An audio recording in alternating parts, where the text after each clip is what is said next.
বলতেছে যে শাড়ি বলে ভিতরে গ্যাট পচানা ছিঁড়া নাকি, দেখেন তো শাড়ি তো সুন্দর আছে, কি সুন্দর রং কালার ফাইন।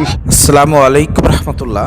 প্রিয় দর্শক, প্রধানমন্ত্রীর ত্রাণ তহবিল থেকে গরিব দুঃখী অসহায় মানুষের জন্য যে এবার ঈদকে কেন্দ্র করে যে শাড়ি বিতরণ করা হয়েছে বিভিন্ন জায়গায় এমপিদের মাধ্যমে, প্রিয় দর্শক সেই শাড়ির কি অবস্থা আপনারা যারা দেখেছেন আপনারা ভালো বলতে পারবেন।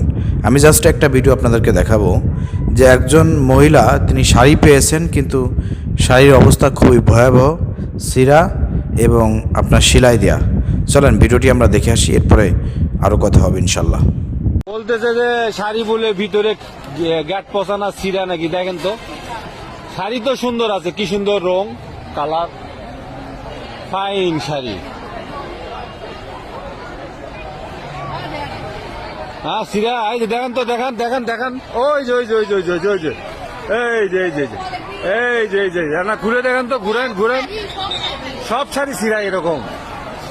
আহা হা হা হা, মানুষ তো ও হো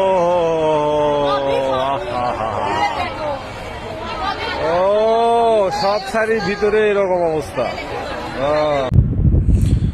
প্রিয় দর্শক, আপনারা এখানে দেখলেন নগদ একবারে ভিডিও আপনাদেরকে দেখালাম। শাড়িটা ওপেন করার পরে দেখা গেছে ভিতরে ছিঁড়া। তো এই যদি হয় অবস্থা, তাহলে কি বলবেন আপনি একটু কমেন্ট করে জানান। তো একেবারে নিম্নমানের শাড়ি প্রদান করা হয়েছে। আমিও আমার এলাকায় কয়েকজনকে দিয়েছিলাম উপজেলা থেকে, শাড়িগুলো দেখেছি খুবই নিম্নমানের শাড়ি। তো আসলে নিম্নমানের শাড়ি কি বাজেট করা হয়েছে নাকি আরও বেশি টাকা দামের শাড়ি বাজেট করা হয়েছে, এটা অবশ্যই সরকারকে ক্লিয়ার করতে হবে। আমার কাছে যেটা মনে হয়, প্রতিটা মানুষের জন্য যে পরিমাণ টাকা বাজেট করা হয়েছে সেই টাকা দিয়ে যদি সুন্দরভাবে শাড়ি কেনা হতো, তাহলে ভালো মানের শাড়ি কিনতে পারত। এখন প্রধানমন্ত্রীর ত্রাণ তহবিল থেকে প্রতিটা আসনে বাজেট করা হয়েছে। এখন সেই বাজেটের টাকা কাদের মাধ্যমে এগুলো দেয়া হচ্ছে, এটা হচ্ছে মূল বিষয়। কারা এই শাড়িগুলো ক্রয় করতেছে? দেখা গেছে সরকার বলছে 1000 টাকা শাড়ি কেন, কিন্তু সে 500 টাকা শাড়ি কিনে দেখালো যে 1000 টাকা শাড়ি কিনছে। মানে 1000 টাকায় যে শাড়ি পাওয়া যায়, তো 500 টাকায় কি সেই শাড়ি পাওয়া যাবে? ওইখানেই হয়েছে ঝামেলাটা, ওইখানেই হয়েছে দুর্নীতি, ওইখানেই হচ্ছে নিম্নমানের শাড়ি। এভাবে আমার মনে হয় সিস্টেমেটিকভাবে জনগণের কাছে, অসহায় মানুষের কাছে যে শাড়ি পৌঁছেছে সেটা খুবই খারাপ অবস্থা। এগুলো তদারকি করা দরকার।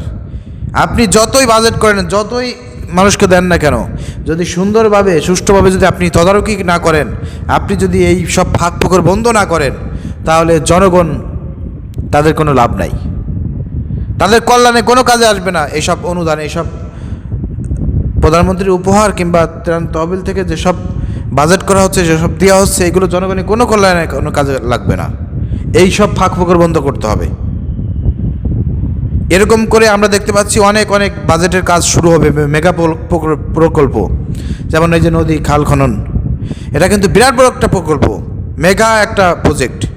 এই প্রজেক্টের মাধ্যমে কিন্তু এরা নিচের পর্যায়ের অনেক যারা এইসব দায়িত্বে থাকবে, তারা কিন্তু এগুলো অনেকটাই দুর্নীতি করার চেষ্টা করবে এবং দুর্নীতি করবে। এসব জায়গা যদি আপনি দুর্নীতি বন্ধ করতে না পারেন, ফাঁক ফোকর যদি বন্ধ করতে না পারেন, তাহলে কিন্তু এসব প্রজেক্ট সফল হবে না, তারেক রহমানের বদনাম হবে। এই যে আপনার এবার ঈদে যে ঈদ সম্মানী দিল, ভাতা দিল ইমাম সাহেবদের, সেখানেও কিন্তু দুর্নীতি হয়েছে। কেউ কথা বলতেছেন, আমরা কথা বলতেছি, ভিডিও শেয়ার করে দেন। আমরা অভিযোগ পাচ্ছি বিভিন্ন জায়গা থেকে। এবং ইমাম খতিব ফাউন্ডেশনের চেয়ারম্যান যিনি আছেন, তিনি মজুমদার ভাই, তিনি নিজে বলেছেন যে অনেক জায়গায় সচ্ছল ইমাম সাহেবরা ভাতা পেয়েছে। মানে একটা ইউনিয়ন থেকে একজন ব্যক্তিকে দিয়েছে। তো একটা ইউনিয়নে 50-60টি মসজিদ থাকে, একজন ইমাম সাহেবকে দিলে পরে কি হবে? হ্যাঁ, সেই একজন ইমাম সাহেবকে দেন, কিন্তু সবচাইতে সচ্ছল যে ইমাম সাহেব আছে তাকে কেন দেবেন? অসচ্ছল তাকে দেন। কিন্তু এরকম অভিযোগ উঠতেছে যে সচ্ছল ব্যক্তিকে দিচ্ছে, অসচ্ছল ব্যক্তি পাচ্ছে না। তো এইভাবে আসলে এই যে যাচাই বাছাই করার ক্ষেত্রে কোন লোক এখানে কাজ করতেছে, এগুলোই হচ্ছে মেন বিষয়। ভালো লোক দরকার, ভালো লোক ছাড়া কখনোই জনকল্যাণে কোনো কাজ হবে না, জনগণের কোনো উপকার হবে না। আশা করি বুঝতে পেরেছেন। অর্থাৎ এইসব বিষয়ে অবশ্যই প্রধানমন্ত্রী তারেক রহমানের উচিত তদারকি করা, না হলে সব কিছু ব্যথা যাবে। বুঝতে পেরেছেন আশা করি। ধন্যবাদ। আসসালামু আলাইকুম রহমতুল্লাহ।